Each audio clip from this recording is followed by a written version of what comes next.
Electoral బాండ్ల ద్వారా దేశంలోనే అత్యధికంగా తృణమూల్ కాంగ్రెస్ కు 612 కోట్లు అందాయి. 495.52 కోట్లతో రెండవ స్థానంలో బీఆర్ఎస్ నిలిచింది. 245 కోట్లతో మూడవ స్థానంలో బిజు జనతాదళ్, 174 కోట్లతో నాలుగో స్థానంలో టీడీపీ, 121 కోట్లతో ఐదవ స్థానంలో వైసీపీ నిలిచాయి.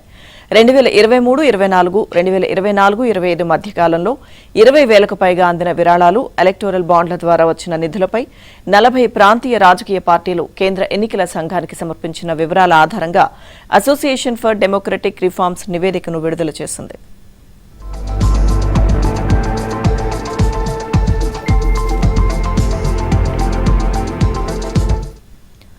వాస్తవానికి ఎలక్టోరల్ బాండ్ల పథకం రాజ్యాంగ విరుద్ధమని 2024 ఫిబ్రవరిలో సుప్రీంకోర్టు తీర్పు ఇచ్చింది.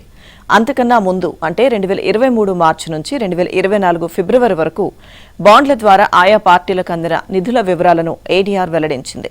2023-24లో 40 రాజకీయ పార్టీలకు కలిపి 1820 కోట్లకు పైగానే అందినట్లు ఏడీఆర్ తెలిపింది.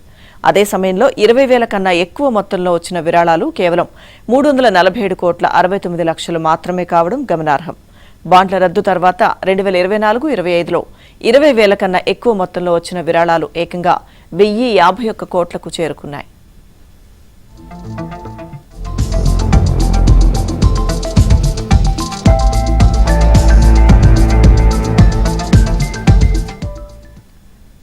రెండు 2023-24, 2024-25 ఆర్థిక సంవత్సరాల్లో రాజకీయ పార్టీలు ప్రకటించిన మొత్తం విరాళాల్లో 60% కంటే ఎక్కువ వాటా డీఎంకే, టీఎంసీ, వైసీపీ, టీడీపీదే కావడం గమనార్హం.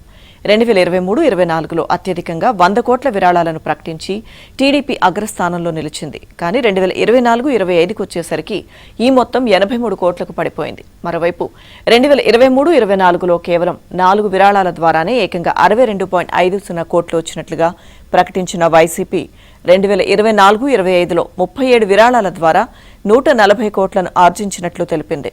జనసేన పార్టీకి 2023-24లో విరాళాల ద్వారా 36 కోట్లు రాగా 2024-25లో 25 కోట్లు వచ్చాయని ఏడీఆర్ నివేదిక తెలిపింది.